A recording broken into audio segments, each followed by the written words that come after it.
오늘 말씀은 폭풍이 일어난 원인, 이런 제목이 되겠습니다. 우리 인생살이에 있어서 개인적으로, 가정적으로, 사업적으로, 국가적으로 원하지 않지만은 폭풍이 일어납니다. 그때 그 폭풍에 일어난 원인은 무엇일까? 오늘 말씀을 통해서 살펴보고자 합니다. 요나는 지금부터 약 2800년 전 이스라엘 선지자입니다. 이스라엘 서부 항구 도시 요빠에서 여객선 큰 배를 타고 지금 이탈리아 스페인 쪽에 있는 다시스라는 도시로 여행을 합니다. 그런데 오늘 4절 말씀에 보니까 여호와 하나님께서 큰 바람을 일으키셔가지고 폭풍이 일어나서 요나가 타고 가는 배가 깨지게 됐습니다. 그래서 5절에 보면은 사공들이 죽음의 위험에 처해가지고 각자 자기 신들을 부르면서 그렇게 소중히 아끼던 물건들, 물질들을 무역하는 모든 그 물품들을 다 바다에 내던지고 목숨 하나만 건져도 좋겠다, 이렇게 지금 애를 태우고 있습니다. 그러던 중에 요나는 배 밑층에 내려가서 굴굴 잠을 자고 있습니다. 선장이 내려가서 깨운 거예요. 자는 자여 너 뭐 자느냐? 네 하나님께 구해봐라. 혹시 하나님이 망하지 않게 해주실 수도 있지 않겠느냐? 그러다가 배 타고 있는 사람들이 잔잔하던 바다가 이렇게 갑자기 큰 폭풍이 일어난 것은 분명히 누군가가 신께 큰 죄를 저질러가지고 이 신이 진노하셔서 그런다. 그러니까 우리가 심지를 뽑아가지고 도대체 누가 그렇게 하나님의, 이제 그들을 얘기로는 신의 진노를 사가지고 이런 풍랑이 일어나고 죽음의 위험에 처하게 했는지 그 사람을 찾자. 그래가지고 심지를 수십 개, 수백 개 만들어가지고 이제 뽑는 거예요. 전부 다 표를 안 해놓고 그 중에 하나만 표를 해놓은 거예요. 이 사람 저 사람 다 뽑는데 표 없는 것으로 뽑았습니다. 그런데 요나가 와서 뽑으니까는 표 있는 것이 걸린 거예요. 이 요나 이 사람이구나. 그래서 잔잔하던 바다에 폭풍이 일어나고 죽음의 위험에 처하게 된 것이 요나라는 사람 때문이구나 하고 요나를 찾아냈던 거예요. 그렇다면 요나가 왜 폭풍을 일으키는 제공자가 됐을까? 첫째로 요나는 선지자로서 사명을 감당하지 않았기 때문입니다. 어째서 그랬다고요? 선지자로서 사명을 감당하지 않기 때문에 하나님께서 진노하셔서 잔잔한 바다에 풍랑이 일어나게 했던 거예요. 1절 2절의 말씀에 보면 여호와의 말씀이 아미떼의 아들 요나에게 임하니라. 하나님의 말씀이 아미떼의 아들 요나에게 임했습니다. 즉 선지자의 사명을 주셨다는 겁니다. 너는 일어나 저 큰 성읍 니느웨로 가서 그것을 향하여 외치라. 왜냐? 그 악독이 내 앞에 상달되었음이니라. 악독한 일을 하게 되면은 그것이 사람 사회에서 끝나는 게 아니에요. 하나님 앞에 상달되어서 하나님의 심판을 자초하게 된다, 그 말씀입니다. 또 선한 일을 쌓으면 그것이 사람들 사이에서 끝나는 게 아니에요. 선한 일을 한 것이 하나님 앞에 상달돼 가지고 지난주 말씀대로 하나님께서 다 자기를 찾고 선을 행하는 자에게 상을 주시고 영원한 영광이 되는 하늘의 상급을 주시는 거예요. 그래서 하나님의 말씀이 요나에게 임해서 선지자의 사명을 감당하도록 하셨는데 요나가 3절에 보니까 하나님의 얼굴을 피하고 선지자의 사명을 감당하지 않으려고 다시스라는 곳으로 도망을 갑니다. 하나님께서 명하신 것은, 하나님께서 뜻하신 것은 피한다고 되는 게 아닙니다. 피할 곳이 없어요. 미국에 가도 하나님 계시고, 소련에 가도 하나님 계시고, 바닷속으로 가도 하나님 계시고, 로켓 타고 달나라 가도 하나님 계시고, 또 죽어버리자, 죽어도 거기에 하나님이 계십니다. 죽음의 세계에도 천국과 지옥을 주장하시는 하나님이 계시더라, 그거예요. 피할 수가 없어요. 그런데 요나는 어리석게도 피해가면 될 줄 알고 선지자 사명을 감당치 않고 피해갑니다. 그러니까 하나님께서 요나를 벌하시고 요나를 다시 세워서 선지자 사명을 감당케 하시려고 풍랑을 일으키셨던 거예요. 자,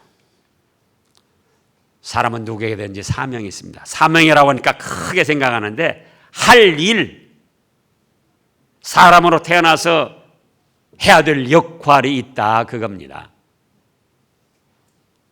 누구에게도 무의미하게 태어난 사람은 없어요. 사람들이 말합니다. 꼭 있어야 될 사람, 필요한 사람. 있어도 그만, 없어도 그만, 그런 사람.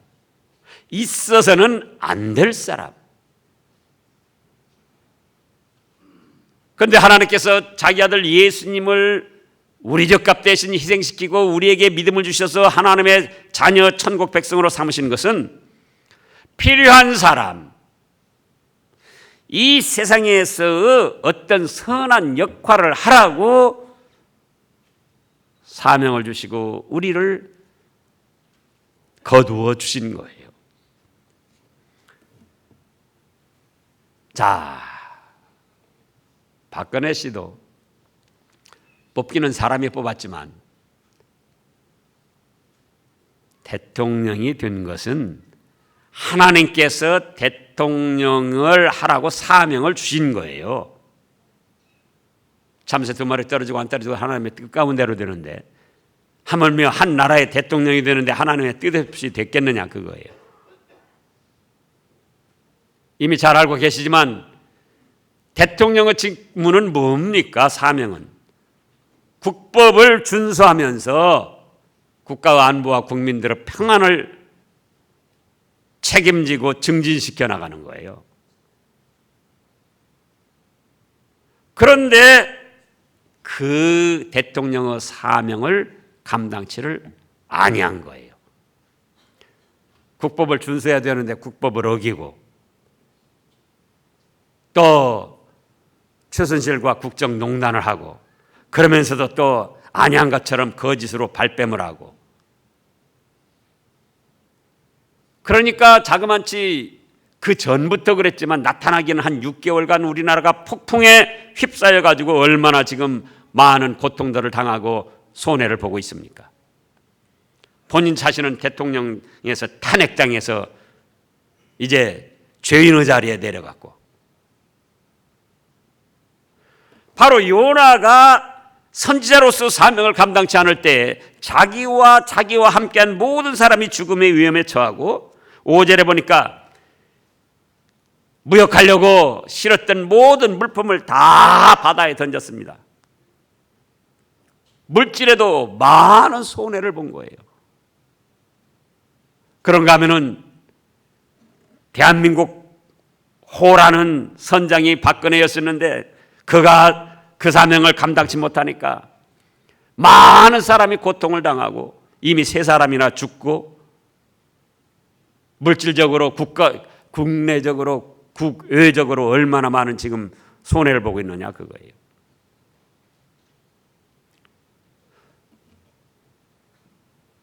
사실은 저 자신도 조금 그런 생각을 하고 주위에 몇몇 분들이 이번에 중국 단기 선교 가지 말라고 그랬습니다. 총회에서는 진작에 명을 내렸지만은 지금 그 중국 사람들 하는 거 보라고요. 그게 과연 상식적으로 이해가 될 수 있는 일인가?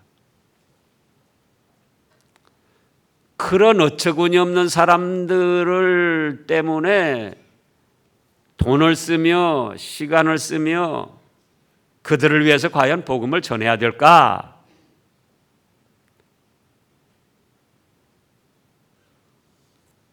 그런데도 목사에게는 하나님의 말씀을 전할 사명이 주어졌습니다.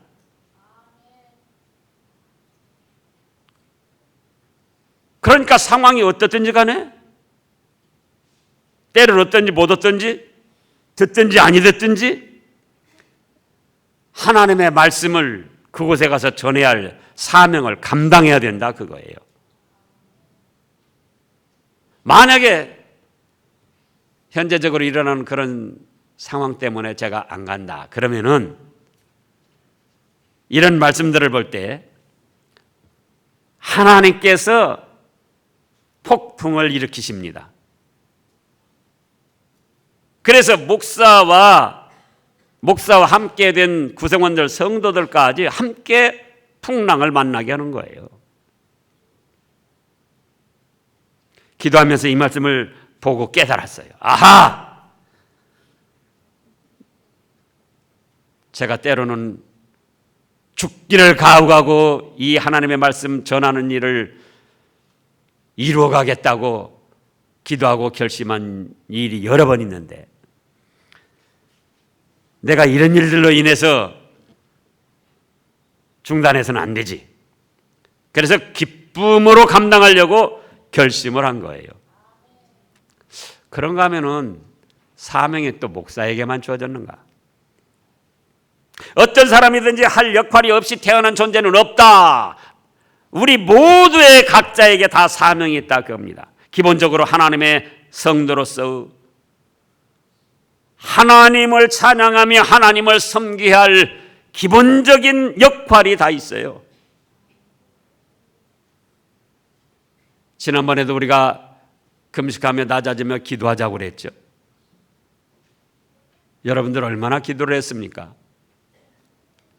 사무엘 선지자는 말씀하기를 내가 너희를 위하여 기도하기를 쉬는 죄를 범하지 않겠다 이렇게 고백을 했습니다.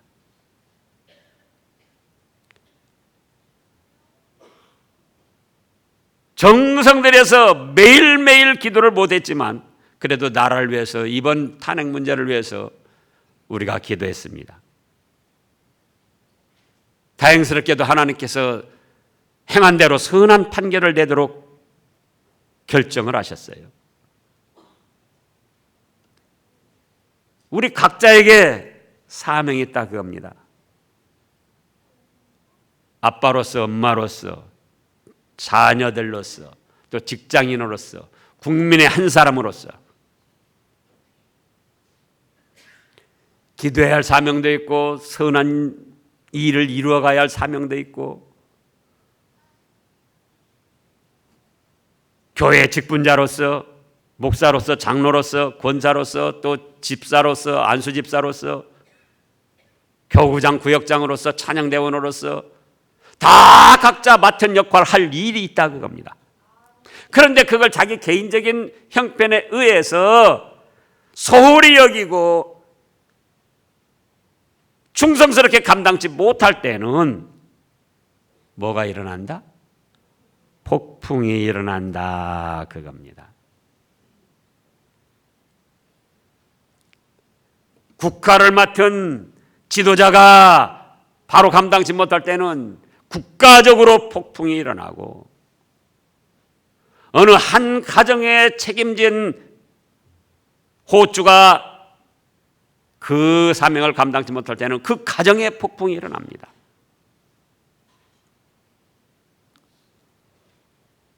어떤 회사를 책임지고 경영하고 어떤 조직을 경영하는데 그 지도자가 사명을 바로 감당치 못할 때는 그 조직, 그 회사, 거기에 폭풍이 일어나는 거예요.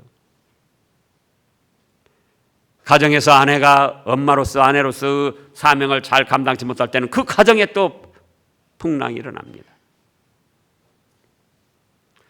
그래서 잔잔하고 항해하기 좋은 바다에 큰 바람이 일어나고 폭풍이 일어나서 배가 깨어지게 되고 모든 물건을 내버리고 사람의 목숨까지 위험하게 된 것은 무엇 때문이었다? 자기가 맡은 사명을 감당치 아니했기 때문에, 바로 감당치 못했기 때문에 하나님께서 이런 징벌을 내리신 것이라 그 말씀입니다.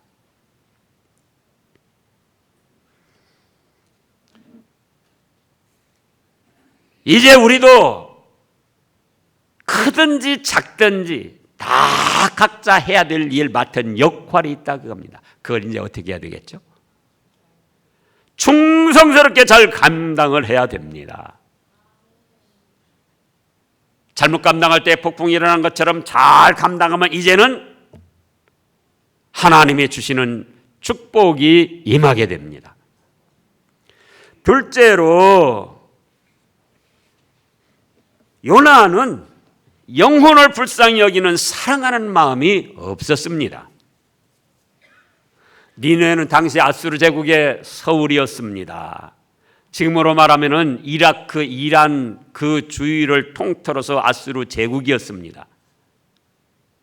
당시로 수십만이 되는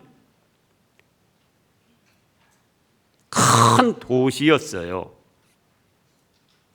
지금 목포 인구가 얼마나 되죠? 25만 뭐 어쩌고 그러는 것 같은데, 목포가. 지금부터 2800년 전 목포만한 도시가 있다. 목포보다 더 컸어요. 그런데 얼마나 대단했던 겁니까? 그런가 하면 문물이 발달돼 가지고는 풍요로워서 여러 가지 타락된 죄악을 저지르는 죄악의 원상이 되었습니다. 그래서 2절에 그렇게 말씀하신 거예요. 너는 일어나 저 큰 성읍 니느웨로 가서 그것을 향하여 외치라. 그 다음에요, 그 악독이 내 앞에 상달되었습니다. 얼마나 추악하고 더럽게 죄를 저지르는지, 미신 우상을 섬기고 여러 가지 타락된 문화에 젖어서 온갖 죄악을 저지르는 것이 하나님 앞에까지 상달되어서 하나님이 더는 두고 보실 수 없게 되었더라 그 말씀입니다. 그런데 하나님께서는 요나에게 뭐라고 하죠? 그곳에 가서 말씀을 전하라는 거예요. 말씀을 전하는데도 하나님은 사랑의 하나님, 좋으신 하나님, 축복입니다, 축복, 그런 좋은 말씀 전하라고 한 것이 아니고, 요나서 3장을 보겠습니다. 3장 3절부터 보면, 1절부터 보면은요, 여호와 말씀이 두 번째로 요나에게 임하여 이르시니 일어나 저 큰 성읍 니느웨로 가서 내가 네게 명한 바를 그들에게 선포하라 하신지라. 요나가 여호와 말씀대로 일어나서 니느웨로 가니라. 니느웨는 사흘 동안 걸을 만큼 하나님 앞에 큰 성읍이었더라. 요나가 그 성읍에 들어가서 하루 동안 다니며 외쳐 이르되, 뭐라고 했습니까? 40일이 지나면 니느웨가 무너지리라. 망한다는 하나님의 말씀, 하나님의 무서운 심판이 임하겠다는 그 무서운 말씀을 전하라는 거예요. 그러니까 요나 생각에, 처음에도 이제 그 말씀을 주셨을 텐데요, 요나 생각이 뭐냐? 그 악독한 것들, 걸핏하면 우리나라 쳐들어와서 해롭게 하고 온갖 죄악을 저지르고 더럽고 추하게 나가는데, 그것들에게는 하나님의 말씀을 전할 것도 없어. 그것들은 그냥 그대로 어차피 망할 것들 망하게 내버려 둬야지 돼. 이런 마음이 있었어요. 또 그 다음에는 어떤 마음이 있었는가? 그 악독한 것들 내가 가서 좋은 말 할 수 없고 하나님의 말씀대로 전하다 보면 망한다고 전해야 되는데, 그 악독한 것들이 나를 가만히 둘까? 틀림없이 나를 잡아 죽일 것이다. 두려웠어요. 또 그 다음에는 어떤 마음이 있었는가? 하나님의 말씀을 전해가지고 만약에 그것들이 회개하고 돌이켜서 하나님의 은혜를 받는다면은 이건 내 뜻에 안 맞아. 그런 것들은 그냥 그대로 멸망을 당해야지 돼. 그래서 하나님의 말씀을 듣고 행여나 회개하고 돌이켜서 은혜 받을까 봐 아예 말씀을 전하지 않고 차단시키고자 하는 그런 엉뚱한 생각을 하고 있었더라 그거예요. 근데 사실 저에게도 이런 마음이 조금 있었어요. 북한 사람도 생각해 보면 그렇고, 일본 사람들도 하는 짓 보면 그렇고, 중국 사람들 그 하는 짓 보라고요. 유래를 찾아볼 수 없는 상식 이하의 짓들을 지금 하고 있잖아요.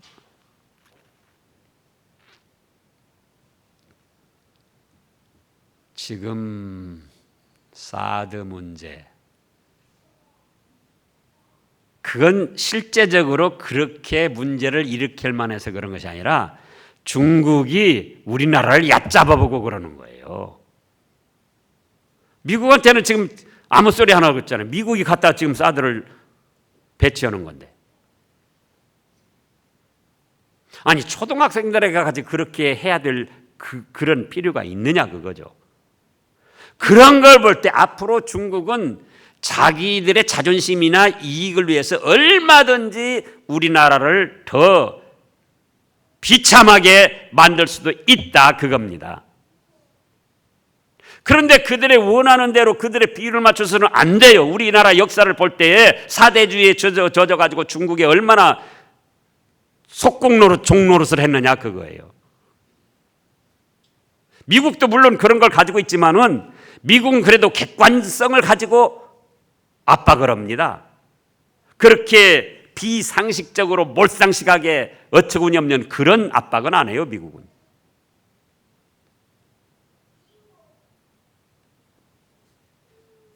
자, 대통령 탄핵은 잘 됐고요. 사드 문제는 어떻게 할 것인가? 단순하게 생각하자고요. 축구 경기가 지금 벌어졌습니다. 한쪽에는 골키퍼 문지기가 있고 한쪽에는 골키퍼 문지기가 없습니다. 어느 쪽이 유리하고 어느 쪽이 이기겠습니까? 예? 잘 모르시겠어요? 말할 것도 없잖아요. 슛골인 아니고 그때 문지기가 딱 막아가지고 노골시키는 일이 얼마나 많이 있느냐 그거예요. 그런데 사드 배치는 마치 우리나라의 안보를 지키기 위한 골키퍼 역할을 하는 거예요. 그런데 그걸 아주 없애자? 만약에 북한에서 미친 짓을 할 때 미국은 멀리 있고 어떻게 할 겁니까? 중국에서 우리 보호해 줄 줄 압니까?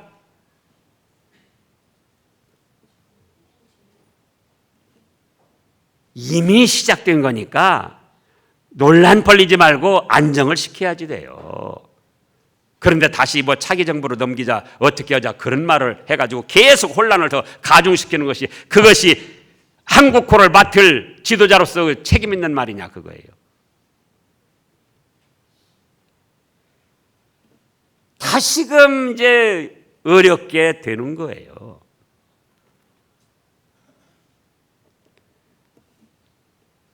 그리고 제가 사드 문제 처음에 일어났을 때 그 경상도 상주 제가 그런 말 했죠. 그 해결하는 법이 있다. 뭐냐? 대통령이 상주로 주민등록증을 옮기고 내가 퇴임하면 거기가 살겠다. 그러면 그때부터 상주는 그 근방은 아주 길부터 전기부터 할 것 없이 아주 좋아집니다. 그러면은 그것이 쉽게 해결이 됐을 텐데 왜 거기다 롯데를 끼워 넣어가지고는 이 파국을 만드느냐 그거예요. 지도자 잘못 뽑으면 그렇게 된다 그겁니다.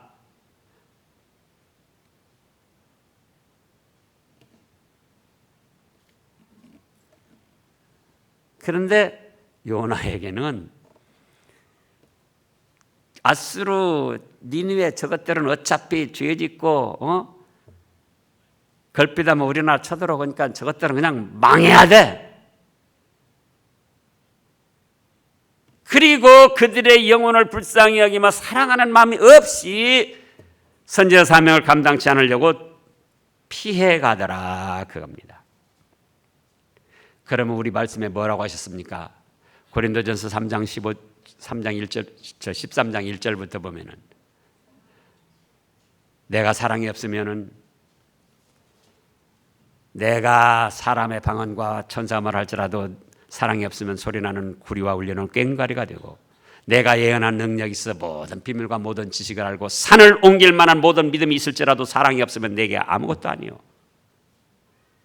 내가 내게 있는 모든 것을 구제하고 내 몸을 불사르게 내어준다 할지라도 사랑이 없으면 소리나는 구리와 울리는 꽹과리가 된다. 그런데 선지자로서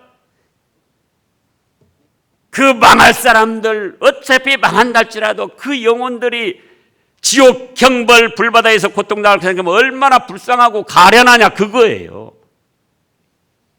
망할 때 망하더라도 선지자 입장에서는 그런 사람들을 불쌍히 여기고 사랑하고자 하는 마음이 있었어야 된다, 그겁니다. 근데 어차피 그들은 죄짓고 더럽고 추한 생활들하고 망해라 망해. 하나님 말씀 전할 필요도 없어. 또 걸핏하면 우리나라 쳐들어오지. 그러면서 다른 것으로 피해가고자 했다, 그겁니다. 오늘 우리는 어떤가? 이 참 기가 막힌 거는, 어제인가 뉴스 보니까 김문수 씨도 그 참 저보다 훨씬 뛰어난 사람입니다. 그런데 병신 되는 거 하루아침이더라고요. 그거 나와가지고 박근혜 대통령 이론 하나도 받은 거 없는데 탄핵은 무효다. 아이고.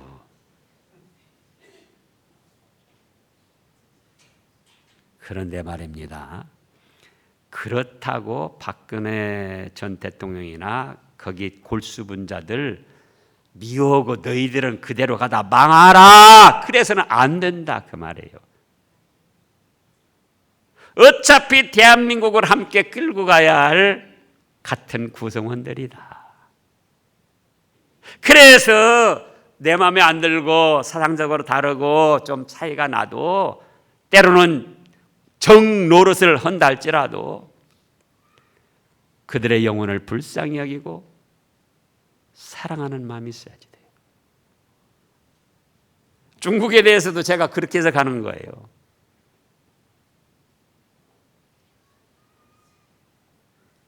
개인적으로도 나와 관계가 불편한 사람들 어떻게 할 것인가? 죽을 때까지 배척하고 미워하고 그러다가 죽어갈 것인가?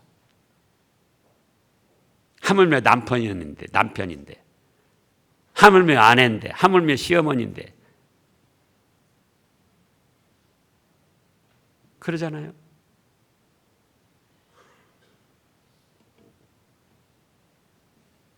하나님이 원하셨던 건 그거예요. 야, 요나야, 너는 누구냐? 내 종 아니냐? 그렇다면 말씀을 전하되 예수님의 심장을 품고 원수까지도 사랑하고자 하는 마음이 있어야 될 거 아니냐. 그들의 영혼을 불쌍히 여겨서 안타까워하며 말씀을 전할 수 있어야 되지 않겠느냐. 그거예요, 하나님이 원하시는 것. 그런데 요나에게는 그게 전혀 없었습니다.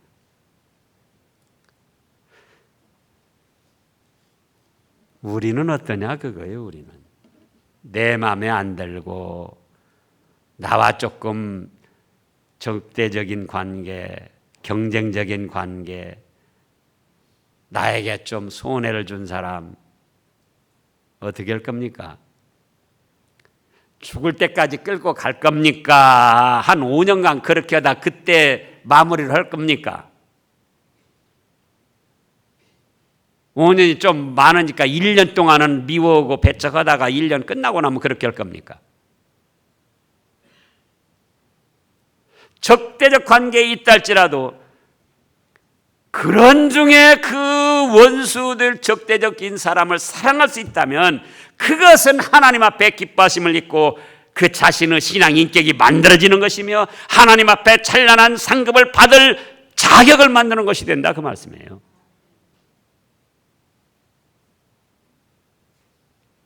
그래서 이제 박근혜 전 대통령도 너무 미워하고 말하자면 심심풀이 땅콩으로 삼으면 안 돼요. 지난 수요일에 그런 말씀했어요. 우리가 우습게 여기는 짐승 맹수들도 왕의 자리에 있는데 새로운 왕에게 짓밟혀서 꼬리를 내리고 가면은 안 쫓아간다 그 말이에요. 같이 적대적으로 막 뭘 놓고 싸우다가도 한쪽에 꼬리 내리고 슬슬슬 이렇게 가면은 봤어요? 쫓아가지 아니에요. 근데 하물며 사람이 돼가지고 이미 상처받아서 쩔뚝쩔뚝 하는데 거기다 대고 또 총 쏴대고 거기다 대고 뭘 할 겁니까?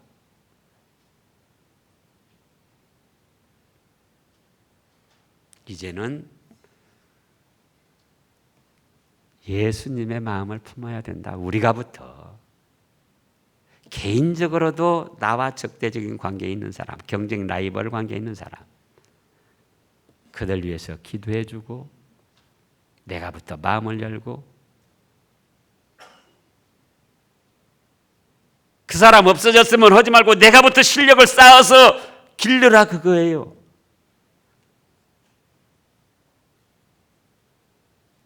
우리나라가 지금 국제적으로 힘을 얻을 수 있는 것은 분열을 종식시키고 하나가 되는 거예요. 일치된 소리를 내는 거예요.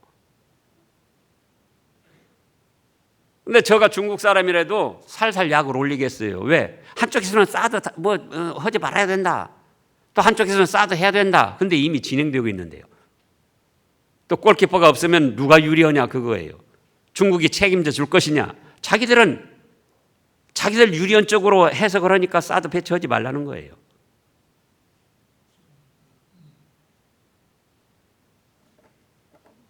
그래서 이제는 우리 자신부터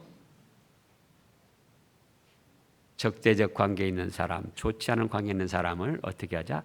불쌍히 여기고 사랑하는 마음을 가져야 된다. 그가 받아들이건 안 받아들이건 상관이 없어요.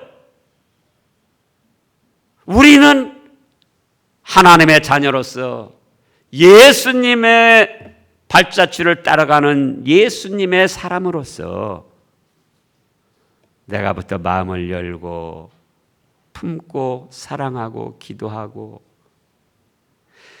자, 그랬더니 어떻게 됐습니까?